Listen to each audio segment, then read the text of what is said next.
Ladies and gentlemen, when we think of the Wild West, names like Jesse James, Billy the Kid, and Butch Cassidy come to mind. But history is filled with countless other outlaws, bold, brutal, and sometimes brilliant, who've faded from our collective memory. Today, I want to shine a spotlight on 21 forgotten outlaws of the Wild West whose stories deserve to be told. When people talk about the Wild West, the conversation almost always circles back to a few legendary figures: Jesse James, Billy the Kid, Wyatt Earp, and Doc Holliday. These names are etched into history through movies, books, and folklore. But what most people don't realize is that the American frontier was teeming with other outlaws, just as daring, just as dangerous, and in many cases, just as influential. The difference? These outlaws didn't have the benefit of a dime novel writer or a Hollywood script to preserve their legacies. These are the forgotten legends, men and women who lived lives of rebellion, theft, revenge, and survival in a landscape that was as harsh as it was lawless. Some were gunfighters who lived by the draw, while others were masterminds who robbed trains and stagecoaches with cunning and precision. Some faded into obscurity because they were overshadowed by more infamous contemporaries. Others were deliberately erased from history because they didn't fit the romanticized image of a Wild West outlaw. African American cowboys, native resistance fighters, women who defied traditional roles, all were either ignored or reduced to footnotes. Yet their stories are no less compelling. In fact, they often reveal a more accurate and nuanced picture of what the Old West was really like, a place of complexity, contradiction, and constant conflict. The forgotten outlaws were often products of their environment, pushed to the edge by poverty, prejudice, or personal tragedy. They didn't always seek fame or fortune. Many were simply trying to survive in a brutal, rapidly changing world. What makes these forgotten figures especially fascinating is how their lives challenge the myths we've come to accept. Not every outlaw wore a black hat, and not every lawman wore a white one. These stories force us to question our heroes and rethink our villains. They show us a West where morality was murky, justice was personal, and survival often meant breaking the rules. To forget these outlaws is to forget a huge part of what made the frontier real, raw, and relentlessly human. The romantic image of the typical outlaw often conjures up a rough-edged white cowboy with a six-shooter and a wanted poster tacked to a saloon wall. But the truth is far more diverse and far more interesting. The forgotten outlaws of the Wild West came from a broad spectrum of backgrounds, cultures, and life experiences. They weren't just young white men chasing riches or notoriety. They were black cowboys, Native American warriors, Mexican rebels, immigrants, women, and ex-slaves. All people trying to carve out their own place in a rapidly transforming land that rarely made room for them. Many of these outlaws had already been dealt an unfair hand long before they turned to crime. After the Civil War, thousands of freed slaves moved west in search of freedom and opportunity, only to find themselves facing a new kind of oppression. Some, like Isom Dart and Cherokee Bill, became skilled cowboys or ranch hands before crossing over to the outlaw life, driven by injustice, racism, or the simple struggle to survive. Their identities were shaped by a society that rarely allowed them equal footing, and when the system offered no justice, many carved out their own brand of it. Then there were the Native American outlaws, whose very existence was considered criminal by settlers and the government. Figures like Tom Starr of the Cherokee Nation or the Apache Kid walked a fine line between rebellion and resistance. Many of them were warriors defending their way of life against relentless expansion, but history lumped them into the same category as stagecoach robbers and cattle rustlers. Women, too, took up arms and lived outside the law. Far from the passive roles portrayed in Western films, Women like Pearl Hart and Bullion of the Wild Bunch defied expectations and became active participants in the outlaw world. Their motivations varied, from economic desperation to rebellion against societal norms. But their choices revealed just how narrow the options were for women who refused to stay in their place. Immigrants also played a role: Irish, Chinese, Mexican, and more. Many of them had come to America seeking the promise of a better life, only to be met with backbreaking labor, discrimination, and exclusion. Some turned to outlawry not out of greed, but because the American dream was never truly offered to them. In that sense, their crimes were often acts of defiance against a system that never intended to let them in. Each of these forgotten outlaws carried within the weight of their identity in a world that didn't welcome complexity.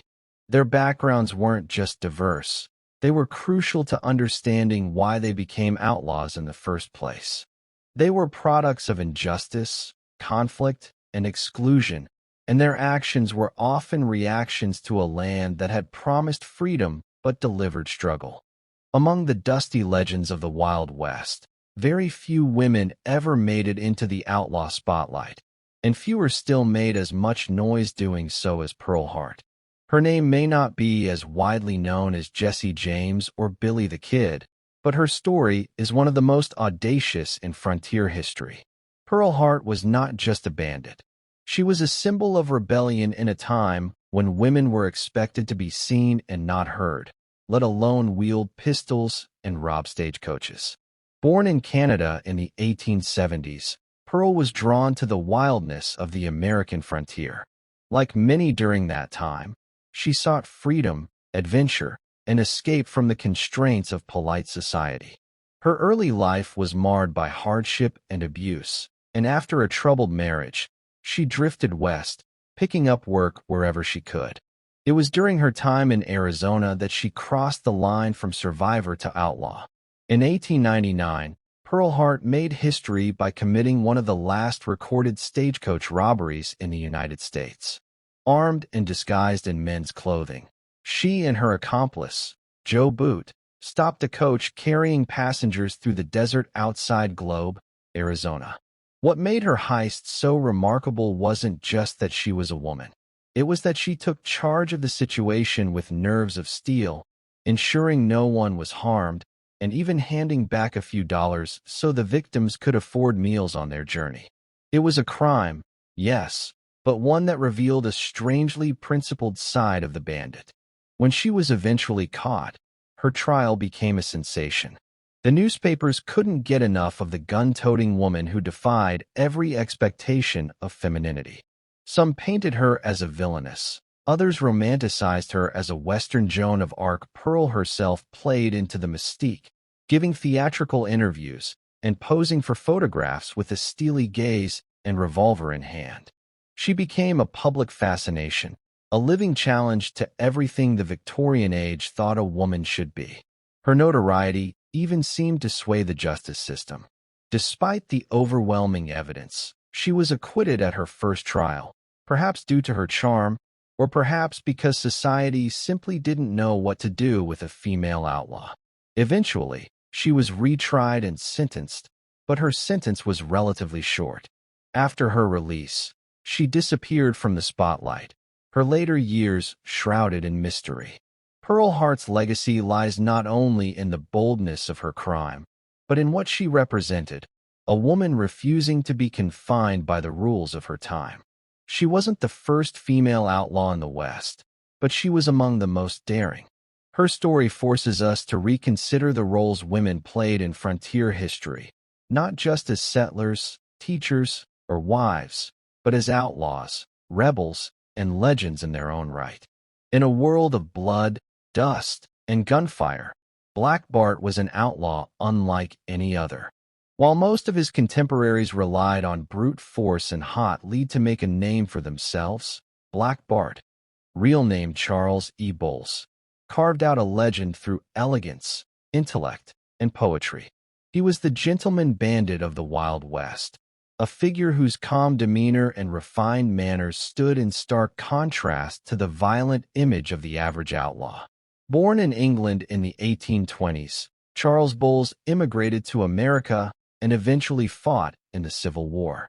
After serving honorably in the Union Army, he drifted west like so many men of his generation, chasing fortune during the gold rush and later settling into a life of hardship and disappointment. But somewhere along the line, something in him changed. By the late 1870s, he began a new chapter of his life, one that would make him infamous across California and beyond. Between 1875 and 1883, Black Bart committed a series of stagecoach robberies, 28 confirmed, though possibly more, targeting Wells Fargo deliveries through the rugged Sierra Nevada mountains. But what truly set him apart was the way he did it. Always on foot, dressed in a long duster coat and a flour sack with holes cut out for his eyes, he would step onto the road with a shotgun, command the driver to hand over the strongbox, and vanish into the wilderness without a trace. Despite the threat of violence, Black Bart was never known to fire a shot. In fact, his shotgun was later found to be unloaded. He conducted his crimes with courtesy and restraint, often saying please and thank you as he robbed stagecoaches. No blood was shed, no lives were lost. He became something of an enigma, an outlaw who seemed to exist more in myth than in flesh, more like a ghost haunting the mountain passes than a hardened criminal. But perhaps his most peculiar trait was his love of poetry. On at least 2 occasions, he left behind carefully written verses at the scene of the crime. One such poem, signed Black Bart the P.O.8, his own clever twist on poet, read, "I've labored long and hard for bread, for honor and for riches, but on my corns too long you've tread, you fine-haired sons of bitches." These verses, along with his mysterious persona and knack for eluding law enforcement, made him a media sensation. Newspapers followed his exploits with breathless curiosity, and the public, rather than fearing him, began to root for him. He was portrayed as a Robin Hood-like figure, stealing from the rich express companies without harming a soul. Eventually, Black Bart's luck ran out. In 1883, after a botched robbery in which he left behind a handkerchief with a laundry mark, authorities were able to track him down. He was arrested and sentenced to 6 years in San Quentin prison. Upon release, he briefly attempted to return to society, but the man behind the mask never fully escaped the shadow of Black Bart. Soon after his release, he vanished from public records, and his final years remain a mystery. What makes Black Bart so memorable isn't just the crimes he committed, but the deliberate, almost artistic way he committed them. In an era known for lawless brutality, he was an outlaw of another kind, intelligent, theatrical, and oddly principled. He robbed with words as much as he did with a weapon, and in doing so, left behind not just a trail of empty strongboxes, but a legacy unlike any other in the Wild West. If the Wild West was a theater of legends, then Cherokee Bill was one of its most tragic antiheroes, a man shaped by blood, injustice, and rebellion. Born Crawford Goldsby in 1876, Cherokee Bill was the son of a black soldier and a Cherokee mother, making him a child of 2 worlds in a country that didn't fully accept either. His story is a powerful reflection of the complex, often brutal, racial and political tensions of post-Civil War America, and how those forces could turn a gifted, intelligent young man into one of the most feared outlaws of Indian Territory. Goldsby grew up in a world of mixed cultures and fierce identities. The Indian Territory, which would later become Oklahoma, was a chaotic, lawless place during his youth. The U.S. government had forced various native tribes there through brutal removals, and by the late 1800s, the region was a melting pot of tribal nations, freed black people, white settlers, and lawmen trying, and often failing, to impose order. Into this stew of conflict stepped Cherokee Bill. By all accounts, Crawford was a bright and charismatic child, raised in a relatively educated household. but the pressures around him were intense. His father died when he was young, and as a teenager, he fell in with rough crowds and began drifting toward the outlaw life. It wasn't long before he became entangled in crime, first with petty theft and bar fights, then escalating quickly to armed robbery and murder. By age 18, Cherokee Bill was wanted for killing a man during a dispute. From there, his descent into infamy was swift and violent. He joined the Cook Gang, a group of outlaws who terrorized Indian Territory with a string of robberies, shootouts, and jailbreaks. Bill wasn't just a member. He was the gang's fiercest weapon. He was fast with a gun, fearless under fire, and unrelenting in his defiance of authority. His mixed heritage gave him the ability to move fluidly between black, native, and white communities, making him difficult to track and even harder to predict. What made Cherokee Bill particularly notorious was the coldness with which he committed violence. He didn't just rob, he killed. Lawmen, witnesses, rivals. Anyone who got in his way was a potential target. By 19, he had become a legend of terror, with the newspapers branding him the most dangerous man in Indian Territory. Yet, beneath the hardened exterior was a product of a fractured world. He had grown up surrounded by broken promises and brutal inequality, and some historians argue that his rage was a mirror of the times, an explosive reaction to a system that had already failed him long before he ever picked up a gun. Eventually, Cherokee Bill was captured by U.S. Marshals after a dramatic standoff. His trial was highly publicized, and despite attempts by his family and legal advocates to argue for leniency, due to his age and background, the outcome was inevitable. He was found guilty of murder and sentenced to death by hanging. While imprisoned, he remained defiant and charismatic. Prison guards and visitors noted that he often joked about his fate, showing no signs of remorse or fear. When asked if he had any last words before his execution in 1896, he reportedly said, "I came here to die, not make a speech." Cherokee Bill's story is one of brutal consequence, but also of profound complexity. He wasn't a hero, but neither was he simply a villain. He was the product of a deeply flawed system, of racial injustice, broken promises, and a society struggling to define itself after the Civil War. His life forces us to confront the darker, less polished side of the Wild West, where survival, identity, and vengeance often collided in the most tragic of ways, in the turbulent history of the American frontier. Lame Johnny, born Cornelius Donahue, was one of those spectral figures who seemed to drift in from nowhere, raise hell, and vanish into legend just as quickly. Though not as widely known as some of the more theatrical outlaws of the Wild West, Lame Johnny's story is every bit as wild, cruel, and fascinating. He was a classic product of frontier chaos, equal parts brains and brutality, a thief and con man who ultimately became a symbol of vigilante justice in the Black Hills of South Dakota. Little is known for certain about his early life. He claimed to be from Philadelphia and carried himself with the air of a man who once knew refinement but had long since left it behind.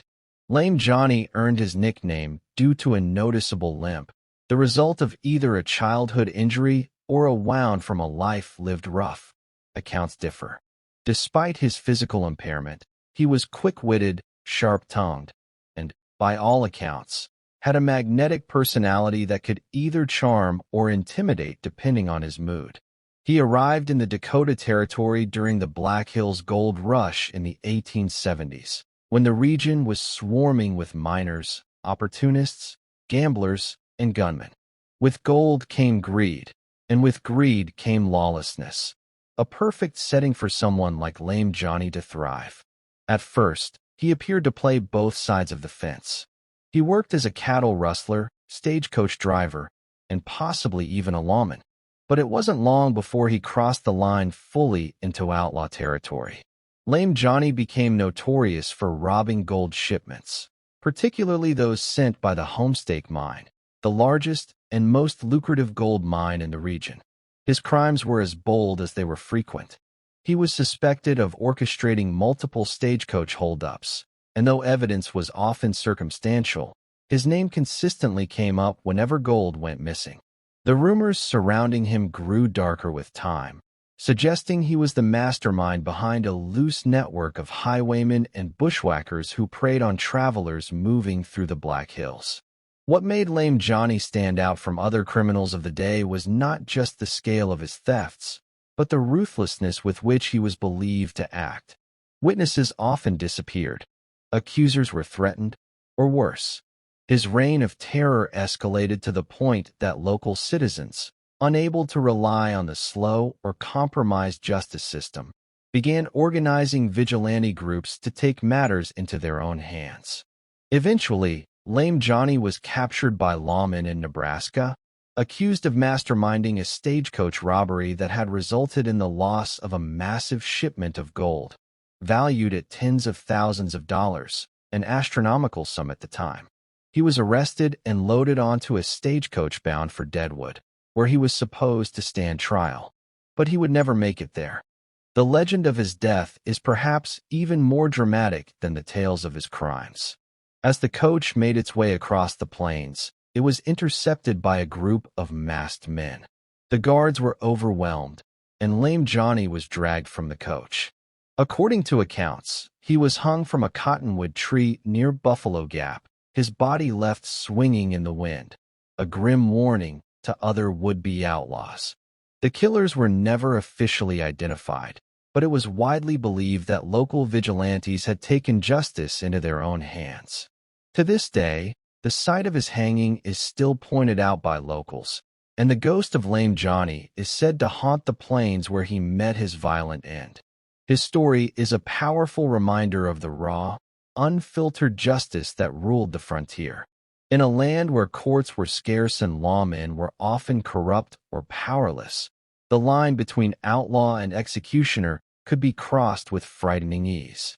In the pantheon of Wild West outlaws, where men with pistols and bravado dominated the narrative, Pearl Hart stands as a rare and rebellious exception, a woman who shattered Victorian expectations, defied the norms of femininity, and carved her name into frontier infamy with a pistol in one hand and a heart full of grit. Born Pearl Taylor in Lindsay, Ontario, in 1871, she grew up in a conventional, middle-class family and attended boarding school, where she received an education and a grounding in the ladylike customs of the time. But Pearl Hart was never content to walk the path society laid before her. Her life took a sharp turn when, still in her teens, she ran off with a gambler named Frederick Hart. The marriage was turbulent and violent. Pearl left him multiple times, only to be drawn back in, a cycle that eventually drove her deeper into the fringes of society. Disillusioned and desperate for autonomy, she struck out on her own and began drifting across the American Southwest, working odd jobs and immersing herself in the hardscrabble life of mining towns and desert outposts. During this time, she discovered a taste for tobacco, whiskey, and independence, all considered scandalous for a woman in that era. But it wasn't until the late 1890s that Pearl Hart truly entered outlaw lore. After learning that her mother was gravely ill and desperate for money to travel home, she concocted a plan that would shock even the roughest corners of Arizona.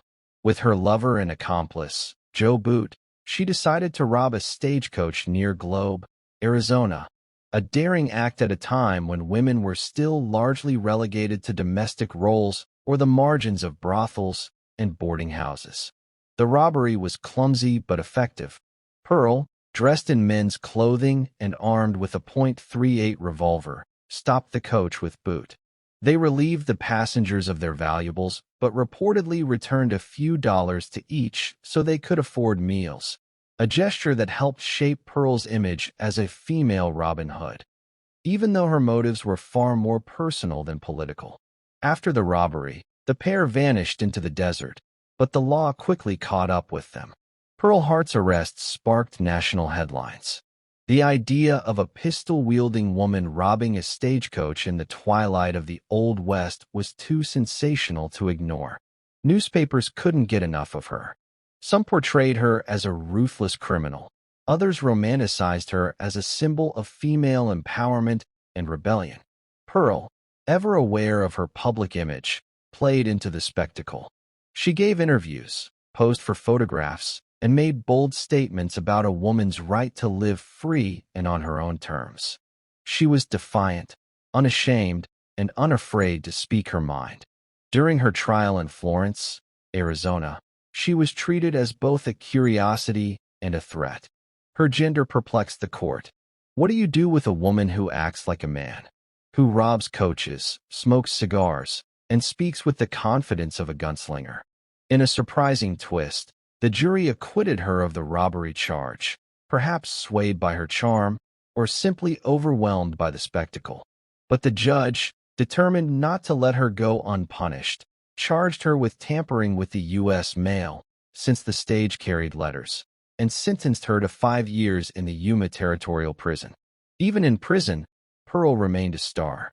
She was the only female inmate and was given special accommodations. She continued to court publicity and became something of a folk heroine. After serving about 2 years, she was pardoned by the governor under mysterious circumstances, some say due to public pressure. Others hint at a possible relationship with a powerful admirer. Pearl Hart's post-prison life is shrouded in mystery. Some claim she joined Buffalo Bill's Wild West show. Others say she disappeared into anonymity, perhaps running a boarding house or living quietly under an assumed name. What's undeniable is that she defied every expectation placed upon her as a woman of her time. She wasn't merely a side note in someone else's legend. She created her own. Her story was more than a tale of crime. It was a bold declaration of freedom in a world that offered women precious little of it. Among the most feared and unpredictable outlaws of the late 19th century frontier was Crawford Goldsby, better known by the infamous name Cherokee Bill. Born in 1876 in Fort Concho, Texas, to a black mother and a father of mixed Cherokee, African American, and white ancestry, Cherokee Bill was a product of the complex racial and cultural intersections of the post-Civil War American West. His bloodline included soldiers and tribal leaders, but his life would take a much darker and more violent path, one that would leave a trail of bodies and fear stretching across Indian Territory and beyond. Crawford's early life was marked by instability and restlessness. His parents separated when he was a child, and he was shuffled between relatives and boarding schools. He spent time at the prestigious Indian school in Carlisle, Pennsylvania, but was frequently in trouble and left before completing his education. The structure of institutional life didn't suit him. He drifted through the territories, picking up a reputation as a brash, quick-tempered young man who wouldn't hesitate to settle disputes with a gun or his fists. By the time he was in his late teens, he was fully immersed in outlaw culture. At just 18 years old, Cherokee Bill committed his first known murder, a killing that, according to some accounts, was triggered by a simple argument over a dog. He shot a man in cold blood, and from that point forward, his descent into lawlessness was rapid and steep.